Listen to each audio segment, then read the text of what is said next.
বাংলাদেশ নারী ফুটবল দলের তারকা ঋতুপর্ণা চাকমার মায়ের পাশে দাঁড়ালো বিএনপি ও রাঙ্গামাটি পার্বত্য জেলা পরিষদ। বিএনপির পক্ষ থেকে দলটির জ্যেষ্ঠ যুগ্ম মহাসচিব রুহুল কবির রিজভী 2 লাখ টাকার চেক তুলে দেন, আর জেলা পরিষদের পক্ষ থেকে দেওয়া হয় 3 লাখ টাকার চেক।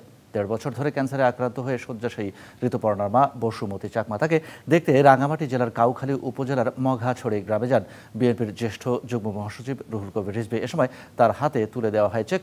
রিজভী জানান, দেশের হয়ে সম্মান বয়ে এনেছেন ঋতুপর্ণা, তাই এই কৃতি ফুটবলারের পাশে থেকে সর্বাত্মক সহযোগিতা করবে বিএনপি।